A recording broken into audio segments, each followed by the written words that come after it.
palavra de Deus em Deuteronômio, capítulo 6. Leremos do verso 1 ao verso 9. Deuteronômio 6, de 1 a 9. Diz assim a palavra de Deus. Estes, pois, são os mandamentos, os estatutos e os juízos que mandou o Senhor teu Deus, se te ensinassem, para que os cumprisses na terra a que passas para possuir, para que temas ao Senhor teu Deus e guardes todos os seus estatutos e mandamentos que eu te ordeno, tu e teu filho, e o filho de teu filho, todos os dias da tua vida, e que teus dias sejam prolongados. Ouve, pois, ó Israel, e atenta em o cumprires, para que bem te suceda, e muito te multipliques na terra que mana leite e mel. Como te disse o Senhor, Deus de teus pais. Ouve, Israel, o Senhor nosso Deus é o único Senhor. Amarás, pois, o Senhor teu Deus de todo o teu coração, de toda a tua alma, de toda a tua força. Estas palavras que hoje te ordeno estarão no teu coração. Tu as inculcarás a teus filhos, e delas falarás assentado em tua casa, e andando pelo caminho, e ao deitar-te, ao levantar-te. Também as atarás como sinal na tua mão, e te serão por frontal entre os olhos, e as escreverás nos umbrais de tua casa e nas tuas portas. Vamos orar mais uma vez? Pai Santo, Deus bendito, nós estamos na tua casa, no teu dia, diante da tua palavra, desejosos de ouvir a tua voz, conscientes de que nós nada somos, nada podemos fazer, de que nós dependemos da iluminação do teu Santo Espírito, ó Pai, para aclarar a nossa mente, para que possamos entender a tua palavra e, sobretudo, para que a tua palavra seja aplicada no nosso coração, na nossa vida. Pedimos o teu auxílio, Pai. Pedimos que o teu ministro interior aplique a tua palavra ao nosso coração e que o Senhor mesmo abra os nossos olhos para que possamos perceber, ó Pai, e enxergar as maravilhas da tua lei. É o que nós pedimos humildemente, em nome de Jesus. Amém. 40 anos, 40 longos anos se passaram, e agora Moisés está nos campos de Moabe, vegetação rasteira, sem árvores, de frente para a cidade de Jericó, a cidade fortificada de Jericó. Moisés não está sozinho, ele está com o povo de Deus, que passou 40 anos peregrinando naquele deserto. Contudo, não é o povo que saiu do Egito. 40 anos depois, o que restaram foram as pessoas, foram os filhos daqueles que haviam saído. Deus, no decorrer destes 40 anos, castigou a primeira geração, aquela geração incrédula, aquela geração que não acreditou no poder de Deus, e que, quando eles receberam o relato dos 12 espias, 40 anos atrás, eles não acreditaram que Deus era poderoso para que eles entrassem na terra prometida. Atrás de si, então, Moisés tem uma multidão de órfãos, uma multidão de povo que havia sobrado dos seus pais incrédulos. E Moisés agora está diante de Jericó, que será a primeira cidade a ser conquistada, não pelas mãos de Moisés, mas pelas mãos do seu sucessor, Josué. Moisés sabe que pouco tempo lhe resta. Moisés sabe que ele não entrará na terra prometida. E agora Moisés vai, sabendo que pouco tempo lhe resta, falar das coisas que ele julga mais importantes para o povo que está atrás de si. Povo que não havia saído do Egito, talvez alguns deles crianças, mas um povo que agora seguiria a jornada fora da liderança de Moisés. Perceba então que com pouco tempo que Moisés sabe que lhe resta, ele vai falar das coisas mais importantes. Ele vai falar das coisas imprescindíveis, das coisas essenciais, das coisas indispensáveis. E Moisés então começa o relato, primeiro, da nomeação. Ele vai falar sobre a história, o que acontecera com o povo de Israel, para essa geração que não tinha muito conhecimento. E ele vai começar falando na nomeação dos seus auxiliares, num tempo em que ele precisou dividir o trabalho. Ele vai falar do episódio dos 12 espias e da incredulidade do povo, e de como Deus os castigou, transformando aqueles 40 dias de caminhada, quando eles chegaram em Cades Barneia, em 40 anos de castigo. Ele vai falar de algumas derrotas, de algumas vitórias do povo, e no capítulo 5, um capítulo antes do nosso, ele vai falar para aquela geração sobre os 10 mandamentos. Ele vai repetir os 10 mandamentos. E nesse momento então crucial para Moisés, que ele sabe que ele não continuará a jornada, ele sabe que ele não entrará, e que ele tem pouco tempo para instruir este povo, na sua maioria de menos de 40 anos de idade, ele vai falar de duas grandes prioridades, que são o amor a Deus no tempo presente e a transmissão deste amor às gerações futuras. Duas grandes prioridades. Dentre tudo que Moisés poderia falar, ele vai escolher essas duas coisas. Como vocês devem amar a Deus no tempo presente e como vocês devem transmitir este amor aos seus filhos, às gerações vindouras. Duas grandes prioridades. Eu não sei quais são as prioridades da sua vida. Se as prioridades da sua vida são a compra da casa própria, uma carreira bem-sucedida, uma boa faculdade, adquirir imóveis e mais imóveis, dar uma profissão digna ao seu filho, constituir família. Eu não sei quais são as prioridades da sua vida, mas eu gostaria de mostrar nesta noite que estas duas grandes prioridades que Moisés ensinou ao seu povo foram prioridades excelentes, que trazem de fato a verdadeira felicidade. Amar a Deus sobre todas as coisas no tempo presente e transmitir este amor aos seus filhos, para que os seus filhos amem a Deus com toda a intensidade quando você partir, quando você morrer. Comecemos pela primeira, amar a Deus no tempo presente.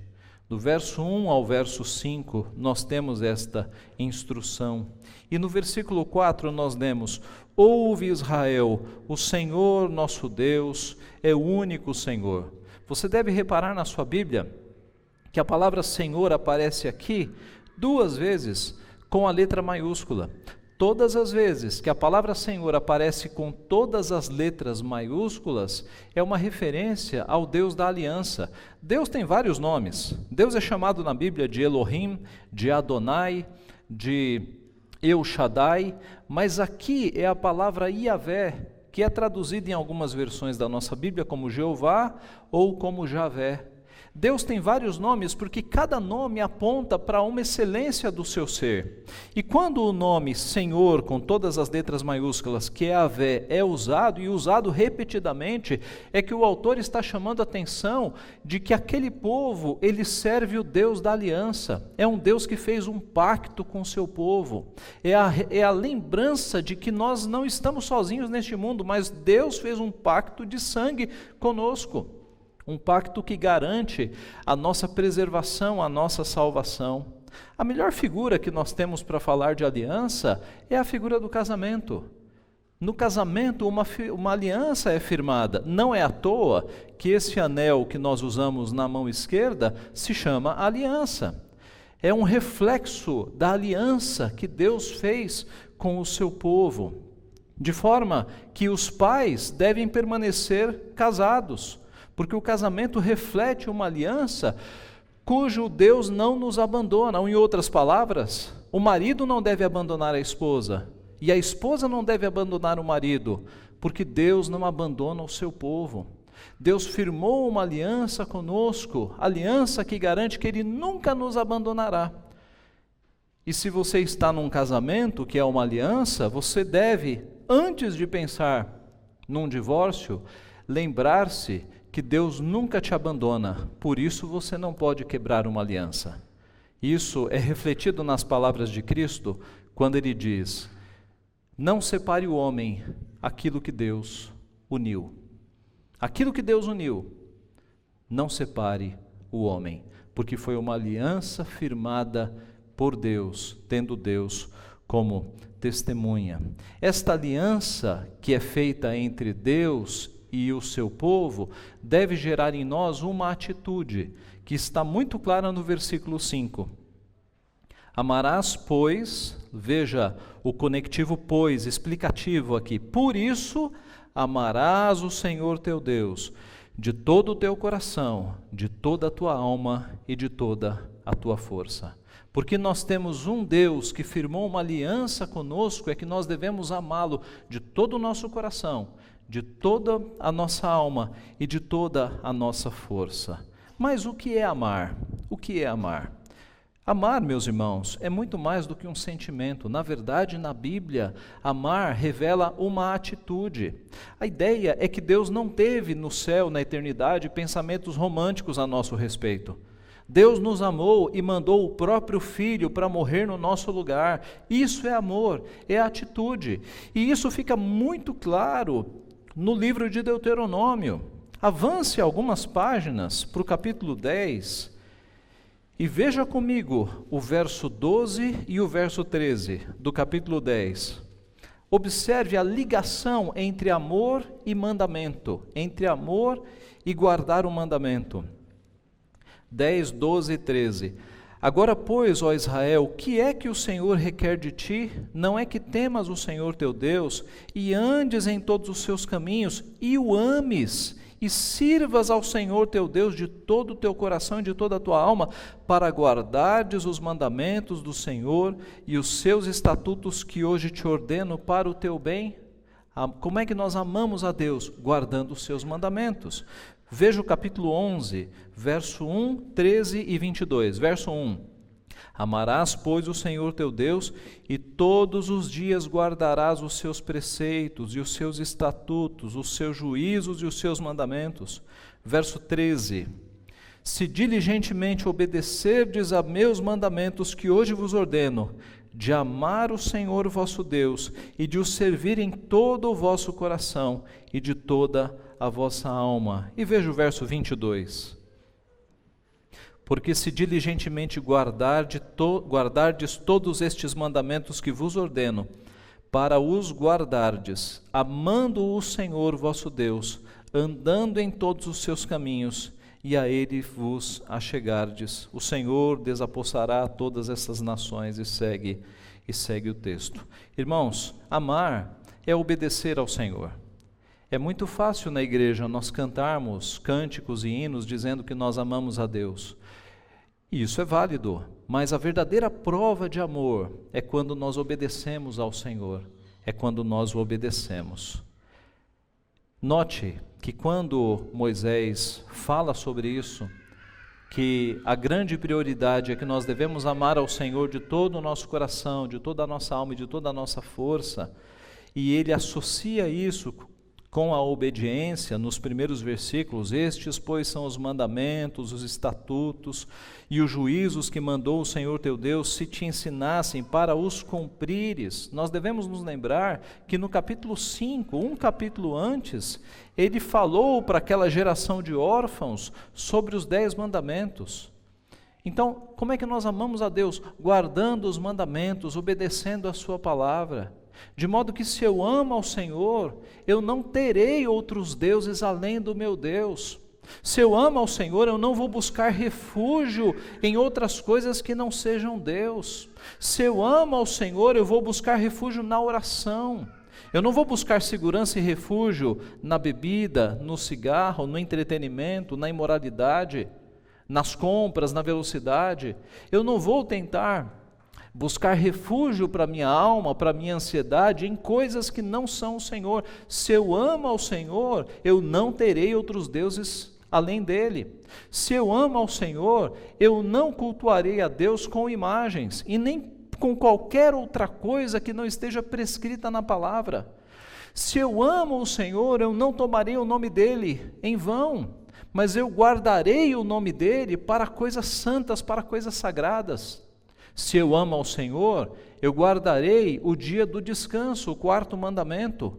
Se eu amo ao Senhor, eu terei alegria em vir à igreja no seu dia, no seu santo dia, que é o domingo. E eu não trocarei as atividades da igreja por coisas que eu posso fazer em outros dias da semana. Se eu amo ao Senhor, eu honrarei o meu pai e a minha mãe. E eu me submeterei às autoridades instituídas por Deus, o 5º mandamento. Se eu amo ao Senhor, eu tentarei e lutarei contra os meus desejos de morte. O 6º mandamento é o não matarás. E Cristo nos ensinou que nós quebramos este mandamento não apenas quando nós matamos uma pessoa, mas quando nós no coração a assassinamos, com raiva, com ira. Se eu amo ao Senhor, eu vou tentar controlar o meu temperamento, eu vou correr para Cristo, para que Ele me ajude a controlar a minha ira, a minha raiva. Eu, ao invés de matar o meu chefe em pensamento, eu vou orar pelo meu chefe. Ao invés de matar o meu vizinho em pensamento, eu vou orar pelo meu vizinho. Ao invés de ter raiva das pessoas que falam mal de mim, eu vou orar por essas pessoas. Se eu amo a Deus, eu vou obedecer o que Cristo me disse para obedecer, para oferecer a outra face, para andar a 2ª milha. Veja, meus irmãos, no fundo é uma disputa entre o meu reino e o reino de Deus. Na oração dominical nós oramos: venha a nós o teu reino, seja feita a tua vontade. Mas na vida prática nós dizemos: é o meu reino e é a minha vontade, eu vou fazer as coisas do meu jeito. Essa é uma luta entre a vontade de Deus e a nossa vontade.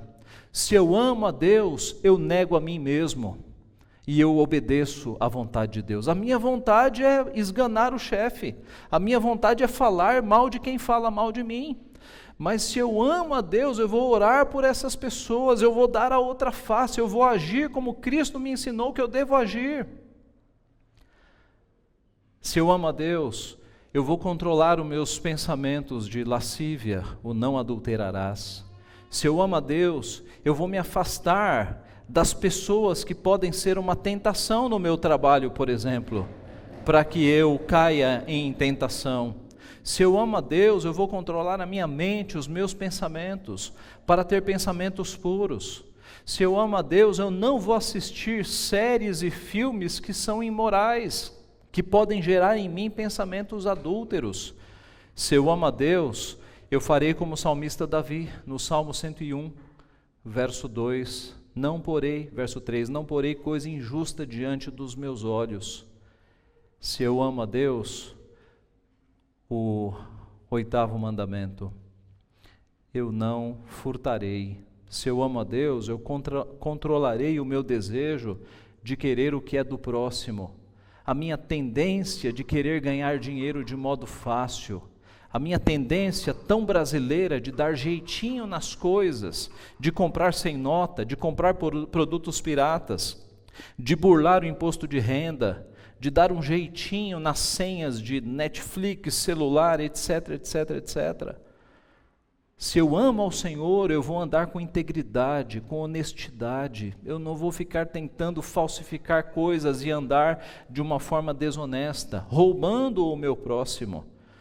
Se eu amo ao Senhor, eu vou obedecer o 9º mandamento, que é não dirás falso testemunho, e envolve todos os pecados da língua. Eu vou reprimir a minha tendência e o meu gosto de falar mal do próximo, de se alegrar com a queda do meu inimigo, de espalhar boatos falsos, de pecar com a língua, com calúnias, difamações. Isso tudo é prazeroso para o coração pecaminoso, mas é odioso aos olhos de Deus que é santo. Se eu amo ao Senhor, eu vou cuidar da minha língua, eu vou cuidar dos meus dedos na internet, para que eu não peque desta forma. Se eu amo ao Senhor, eu não cobiçarei a esposa do meu próximo, a casa do meu próximo, os bens do meu próximo. Se eu amo ao Senhor, eu terei uma vida de contentamento, de gratidão por aquilo que Ele me deu. Note, meus irmãos, por vezes nós olhamos para os 10 mandamentos apenas do viés negativo, de não, não, não, e nos esquecemos que cumprir os 10 mandamentos é amar ao Senhor. Se nós amamos ao Senhor, nós guardamos os seus mandamentos. E foi Cristo quem nos disse isso: aquele que tem os meus mandamentos e os guarda, este é o que me ama, e eu também o amarei, e me manifestarei a ele. É a relação entre mandamento, obediência e amor. Nós não devemos obedecer de uma forma atemorizada, mas a nossa obediência é porque nós amamos ao Senhor. É um reflexo do nosso amor. De forma que quando o nosso texto diz que nós devemos amar a Deus, é traduzido em obediência. Nós o amamos quando nós obedecemos os seus mandamentos. Mas o texto fala num amor com intensidade, num amor com a inteireza do nosso ser. O texto diz: amarás, pois, o Senhor teu Deus como? De todo o teu coração, de toda a tua alma e de toda a tua força. Não é uma dedicação parcial, não é uma dedicação dividida.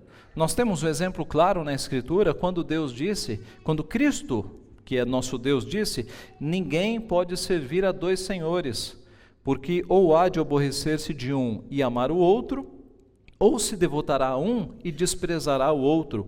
Não podeis servir a Deus e às riquezas. Esse é um exemplo de coração dividido, de alguém que está tentando conciliar amores na sua vida. Nós somos chamados a amar a Deus de todo o nosso coração, de toda a nossa força, de toda a nossa alma, sem coração dividido, colocá-lo como prioridade. Nós cantamos Mateus 6,33: buscai, pois, em primeiro lugar o seu reino e a sua justiça, e as demais coisas vos serão acrescentadas. A prioridade, o nosso amor primeiro está em Deus.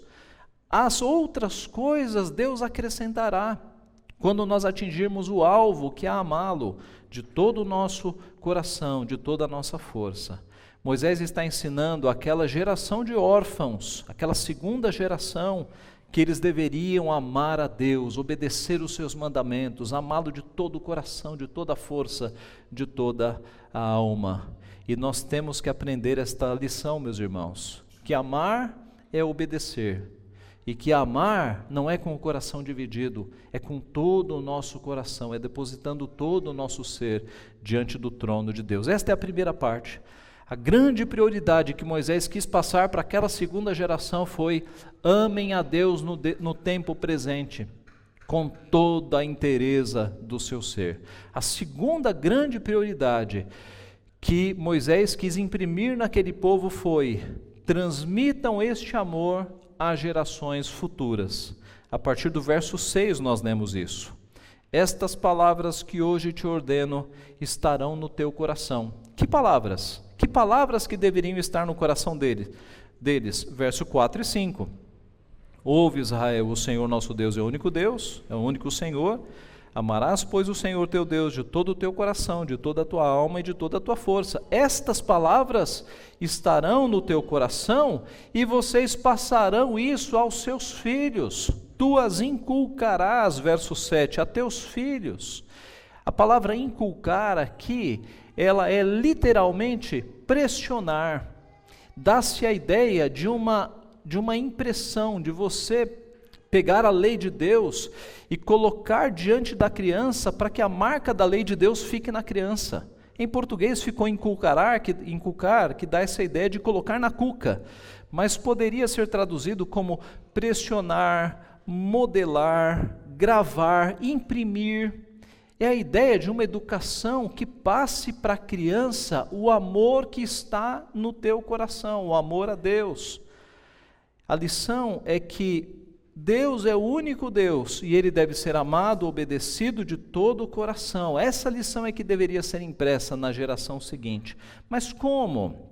Como isso deveria ser impresso? Essa lição de que Deus é o único Deus e de que Ele deve ser amado com a inteireza do nosso ser.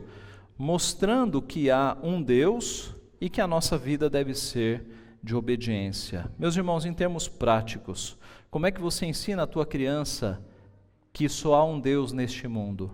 Mostrando para ela que o dinheiro não é Deus, que a vida dela não deve ser guiada pelo dinheiro. E isso é comum na sociedade de hoje. As pessoas guiam a sua vida pelo dinheiro. Que profissão você vai escolher? A que me dê mais dinheiro. Que emprego você vai aceitar? O que me der mais dinheiro. Qual é o estilo de vida que você quer ter? O que tenha mais dinheiro. Ninguém está fazendo opção de vida por ser pobre nos nossos dias. Já reparou? Algumas igrejas são criadas visando, adivinhe que alvo, que público? O público A e o público B. As pessoas querem dinheiro, é o Deus deste século. Na educação dos nossos filhos, nós devemos mostrar que esse é um Deus deste mundo, mas que o nosso Deus é o Deus Yahvé, é outro Deus. E isso em coisas práticas deve se refletir de muitas formas. Por exemplo, você deve disciplinar o seu filho mais por pecados morais do que por pecados financeiros, em termos claros. O seu filho deve receber uma disciplina não porque o vaso caro quebrou, mas porque ele mentiu. Não porque o tapete caro foi sujo, mas porque ele colou na escola, ou porque ele cometeu algum ato que desonra o nosso Deus. Não por um acidente, mas por algo que tem a ver com o pecado. Nessas coisas você mostra o que é mais importante: prejuízo financeiro ou pecar contra o teu Deus. Aqui está a diferença. É aqui, nessas pequenas coisas que você mostra o que é mais importante. O que te dói mais, um prejuízo financeiro ou quando o teu filho comete um pecado contra o teu Deus? Isso é revelador, mostra o que está aí no teu coração. São esses valores que nós devemos ensinar aos nossos filhos. Quando o texto nos diz no verso 7, inculcarás a teus filhos e delas falarás estas palavras, assentado em tua casa, andando pelo caminho, ao deitar-te e ao levantar-te. O Moisés colocou de uma forma para dizer em todo momento, quando a criança estiver em casa, quando ela estiver no caminho, quando a criança for se deitar e quando ela se levantar. É a ideia de que essas duas coisas, o Senhor é o único Deus e Ele deve ser amado, devem ser ensinados para a criança de modo a saturar no pensamento da criança, para que ela não tenha dúvida de quem é o seu Deus e da obediência e o amor que ela deve a esse Deus, em todos os momentos. Mas isso não significa que você vai passar o dia inteiro no ouvido da criança dizendo essas coisas: meu filho, o Senhor teu Deus é o único Senhor e você deve amá-lo. Na verdade, você deve traduzir todos os acontecimentos deste mundo para que ele perceba em todos os acontecimentos que só há um Deus e que ele deve amar a esse Deus. Desde eventos pequenos como uma briga na escola, e aí você vai pegar a briga na escola que ele testemunhou ou que ele participou, para mostrar como é que o nosso Deus vê essa briga e qual deve ser a atitude daquele que ama este Deus. A mentira de um amiguinho, a piada, a difamação, o bullying, qualquer coisa que aconteça na escola, quanto fatos maiores que ele está vendo na televisão. Imagine a criança vendo a corrupção em que está envolvido o Brasil e se questionando o que está acontecendo. Você pode explicar os fatos da corrupção dentro da visão de que só há um Deus e esse Deus deve ser obedecido. Que as pessoas que estão envolvidas na corrupção não creem que há um Deus, elas seguem um outro Deus, o Deus dinheiro, e que elas quebram vários mandamentos ao tirarem dinheiro do povo para colocarem nas suas próprias contas. Você vai, de fato, criar uma cosmovisão bíblica, uma visão de mundo bíblica nos teus filhos. Dentro destas duas plataformas, só existe um Deus, e este Deus deve ser amado de todo o teu coração. Meus irmãos, isso parece coisa fácil, mas é um belo desafio. A nossa missão como crentes é nos parecermos a Jesus Cristo, é, de fato, buscarmos ser cada vez mais parecidos com o nosso Redentor. E isso não é nada fácil. Você deve perceber o quanto isso é difícil. Mas perceba, você que é pai e mãe, a oportunidade que você tem nas tuas mãos de fazer com que o teu filho, que é como que uma massa modelável, ele possa trilhar caminhos mais firmes do que o que você trilhou. E você possa imprimir no coração dos pequeninos esse amor ao Senhor. Você tem um material na sua mão, Deus colocou filhos na sua mão para que você os modele, a fim de que a lei do Senhor seja impressa no seu coraçãozinho. Isso é tarefa sua. Não adianta trazer na igreja para ele ter 1 hora de escola dominical, isso é muito pouco, meus irmãos. Isso tem que ser feito diariamente na sua casa, como disse a palavra, ao assentar, ao levantar, pelo caminho, estando em casa. De modo que a criança, quando ela vem para a escola dominical, a criança que é filho de pais crentes, ela deve ter na escola dominical apenas um reforço. Que bom seria se todas as nossas crianças dessem problemas aos professores de escola dominical. Eu explico que tipo de problema. O professor de escola dominical começa a contar a história e a criança já sabe a história inteira, e sabe com detalhes. Isso mostra que os pais estão cuidando durante a semana. Durante a semana, os pais devem fazer então momentos de culto doméstico, de ler a palavra, de orar com os filhos, para que os filhos tenham a lei de Deus no seu coração. Pais, cuidado, nós estamos numa geração de YouTube hoje, em que há muita coisa boa no YouTube, mas cuidado, porque às vezes as crianças passam algumas horas sendo influenciadas por YouTubers e pessoas que não são crentes, que estão fazendo o coração das próprias crianças. Muito cuidado com esse tipo de influência, e use o tempo que você tem na sua casa para imprimir a lei do Senhor no coraçãozinho dos seus filhos, para que eles saibam que só há um Deus e que Ele deve ser amado de todo o coração. Não tente imprimir no teu filho a sua imagem, aquela história de que eu queria muito ser médico, eu não consegui, eu vou fazer meu filho ser médico. Eu queria ser engenheiro, eu não consegui, eu vou fazer o meu filho ser engenheiro. Você não deve imprimir a sua imagem no teu filho, mas você deve imprimir a imagem de Cristo no teu filho, para que ele cresça à semelhança do nosso Senhor, amando o nosso Senhor. O verso 8 mostra esse sinal dentro da casa. Veja o verso 8, falando da lei, né? Também as atarás como sinal na tua mão, e te serão por frontal entre os olhos. Um sinal na mão e um frontal entre os olhos.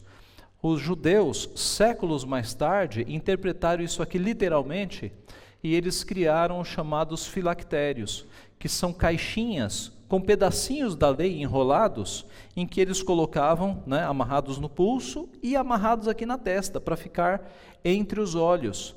Certamente, meus irmãos, e na época de Moisés nem havia condição de fazer essas caixinhas, os chamados filactérios. Não era essa a intenção do nosso Deus. A ideia aqui é que a lei do Senhor, ela vai estar na minha mão, naquilo que eu faço, nas minhas obras, nos meus negócios, no meu comércio, na minha assinatura, nas minhas atitudes. A lei de Deus está na minha mão, para atos e negócios honestos. A lei de Deus está entre os meus olhos, para que eu tenha cuidado com aquilo que eu veja. Davi, de novo, não porei coisa injusta diante dos meus olhos. É a lei de Deus que regula as coisas que eu vou ver, os ambientes onde eu estarei. O texto ainda fala da casa, verso 9, e as escreverás nos umbrais de tua casa e nas tuas portas. De novo, os judeus séculos depois pegaram isso aqui literalmente e criaram os chamados mezuzás, que são caixinhas que eles colocam nos batentes de porta. Eu trabalhei com judeus em banco, e todas as salas tinham essas caixinhas grudadas nos batentes da porta, e lá dentro um pedacinho da lei de Deus. Isso é superstição, meus irmãos. Quando o texto fala que a lei de Deus deve ser escrita nos umbrais da nossa casa e nas nossas portas, é a mensagem de que o mundo pode estar em perversão. Da porta da tua casa para dentro, é a lei de Deus que rege, é a lei de Deus que comanda. Certa vez, um crente piedoso veio falar para mim, dizendo assim: pastor, eu tenho amigos que quando se reúnem, eles usam muita bebida alcoólica, e aí eles quiseram vir na minha casa para fazer uma reunião dessa, e eu falei: pode vir, mas sem bebida alcoólica. Na minha casa é a lei de Deus, é a lei de Deus. Então é a ideia de que a tua casa, ela é regida pela palavra de Deus. As coisas erradas acontecem, mas não na sua casa. Na tua casa é como que a lei de Deus está ali nos portais. Tem coisas que acontecem no mundo que na tua casa não entra. Eu dei o exemplo de bebida, mas isso se restringe ao que é visto na tua televisão, ao que é acessado na tua internet, ao tipo de conversa que entra na tua casa, ao tipo de comportamento que entra pelas portas da tua casa, é a ideia de que na casa de servos de Deus, de povo da aliança, a lei do Senhor é o que manda nesta casa. É por isso a recomendação de Moisés: você escreve a lei de Deus nas portas da tua casa, para que dentro da tua casa a lei de Deus impere, a lei de Deus governe, a lei de Deus domine. Meus irmãos, Moisés considerou estas duas grandes prioridades. Quando percebeu a proximidade do fim da sua vida e percebeu que ele tinha que falar das coisas mais importantes, e por isso que ele falou do amor que eles deveriam dedicar a Deus e do amor que eles deveriam passar às próximas gerações. O Salmo 78 que nós lemos diz isso: o que ouvimos e aprendemos, o que nos contaram nossos pais, não encobriremos aos nossos filhos, contaremos às vindouras gerações os louvores do Senhor e o seu poder e as maravilhas que Ele fez. É a ideia de nós passarmos as bênçãos de Deus, a história do povo de Deus, à futura geração. Meus irmãos, faculdade, profissão, carreira, dinheiro, imóveis, são coisas lícitas e até justas, mas muito mais importante do que isso é nós amarmos a Deus sobre todas as coisas e é os nossos filhos amarem a Deus. Que triste será se o seu filho estiver bem formado numa faculdade, com títulos acadêmicos, e não servir a Deus, estiver distante de Deus. Isso será muito triste. Coloque o amor a Deus como prioridade, para que o teu filho ande nos caminhos do Senhor. Eu concluo com a história do seu João. Eu ouvi essa história pela boca do missionário Ronaldo Lidório, quando ele foi falar uma vez lá no seminário sobre missões. E eu acho que essa história é bem oportuna. Ronaldo Lidório é um missionário da nossa igreja, e ele recebeu a tarefa de entrar pela Amazônia para localizar tribos não alcançadas pelo Evangelho. E ele tomou conhecimento de 3 tribos que não haviam sido alcançadas numa região muito remota da Amazônia brasileira. E ele pegou o seu equipamento, bússola, GPS, botas para andar ali na mata que é cheia de água no Amazonas, e ele foi. E ele chegou em Manaus, viajou para uma cidade mais próxima lá da região, né, num desses barcos potentes, velozes, e chegando na região, na cidade, ele se informou que se haveria ali algum guia que conhecesse essas tribos afastadas no meio da mata. E eles disseram: há um guia aqui muito bom, que é um índio e é um caçador, e os caçadores indígenas são os mais peritos, conhecem a mata. Ele contratou esse indígena, e eles partiram viagem. E ele perguntou: quanto tempo de viagem? É 4 dias para chegar nesse local. 4 dias andando por dentro da mata. E ele começou a viagem, e andando por dentro da mata, 4h30, 5 horas, a mata escurecia, eles paravam para descansar e seguiram viagem. Depois de 4 dias andando na mata, o GPS localizou, eles estavam a 500 metros de uma das aldeias. E eles chegaram ali, perto, e aí abriu-se um grande descampado e ele viu os índios trabalhando, retirando matinhos, preparando ali um terreno, só os homens indígenas trabalhando. E eles chegaram ali e o missionário sinalizou com muito respeito, parou, ficou parado, e os indígenas olharam e continuaram trabalhando. Passado meia hora eles se aproximaram mais um pouquinho.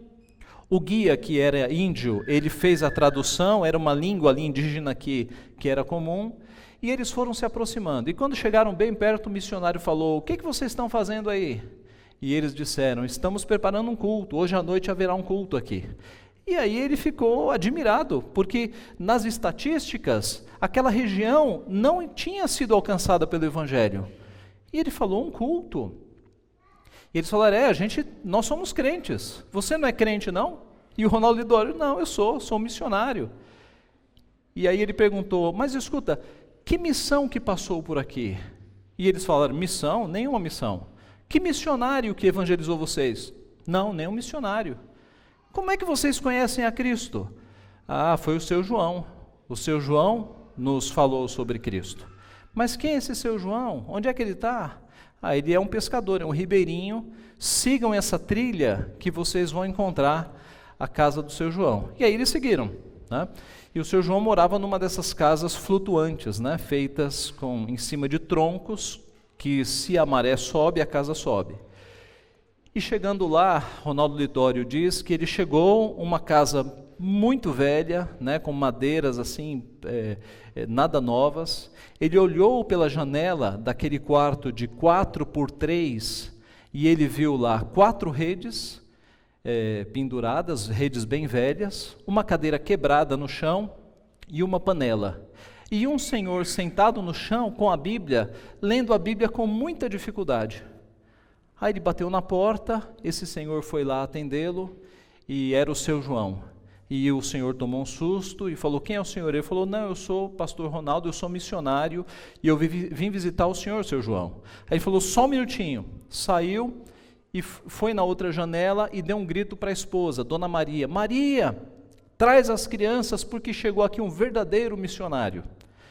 E Ronaldo Lidório disse que depois ele ficou muito constrangido, pensando que ele era um missionário com dinheiro para passagem, para comprar barco, para contratar guia indígena, com botas especiais, com GPS, com todo o equipamento. E aquele homem ali que havia evangelizado os índios estava lá como um pescador apenas. Eis que ele perguntou: seu João, qual é a sua história? Como é que o senhor veio parar aqui?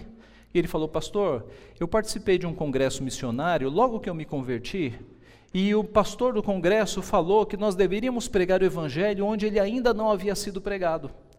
E aí eu parti da minha cidade, eu percebi que todo mundo lá conhecia Cristo. Eu fui para a cidade seguinte e todo mundo conhecia Cristo. E eu peguei o meu barco e vim parar aqui. E quando eu cheguei aqui, eu soube que essas tribos nunca haviam falado de Cristo. E eu falei: é aqui que eu vou pregar o evangelho. E ele começou a pregar o evangelho. E o Ronaldo falou: mas qual é a sua profissão? Eu sou pescador. E dá peixe aqui? Não, aqui não dá muito peixe não. Mas já são 6 igrejas organizadas que nós temos aqui. 2 em cada uma das 3 tribos. Deus tem me usado aqui, missionário. E aí daqui a pouco chegam as crianças. E Ronaldo Lidório disse que eram crianças entre 7 e 14 anos, né, adolescentes. E aí ele chamou o seu João e falou: seu João, como é que o senhor trouxe a sua família para cá? Aqui não tem escola, não tem clínica, não tem hospital. Como é que o senhor trouxe esses filhos para esse mundo? E aí ele puxou o Ronaldo Lidório e falou assim: pastor, é que eu estou deixando uma herança para eles. E aí o missionário Ronaldo olhou para o casebre, olhou para a canoa quase afundando e pensou: que tipo de herança? Aí ele puxou um pouco o missionário para as crianças não ouvirem e disse assim: a herança que eu estou deixando para eles é a seguinte: meus filhos viram o que Deus pode fazer e jamais se esquecerão disso. Eu não tenho estudo, eu nunca li um livro, eu aprendi a ler lendo a Bíblia, eu peguei o meu barco, vim para cá, eu aprendi a língua dos nativos, eu preguei o pouco que eu sabia para os nativos e eles se renderam a Jesus Cristo. E já são 6 igrejas de índios crentes. A herança que eu vou deixar para os meus filhos é que eles viram o que Deus pode fazer e eles jamais se esquecerão disso. E aí o missionário voltou 3 dias de viagem pensando em como Deus usa pessoas que têm um coração submisso. Esse seu João mal sabia ler, nunca tinha lido um livro, não fez nenhum curso de missões, mas Deus o usou, porque ele considerou a lei de Deus como prioridade na sua vida. Eu não sei qual é a prioridade da tua vida, mas se ela for voltada a bens materiais, ela vai durar só essa vida. Agora, se a tua prioridade for amar ao Senhor com todo o teu coração nesta vida, e encaminhar os teus filhos para que eles amem o Senhor de todo o teu coração, isso será uma herança eterna.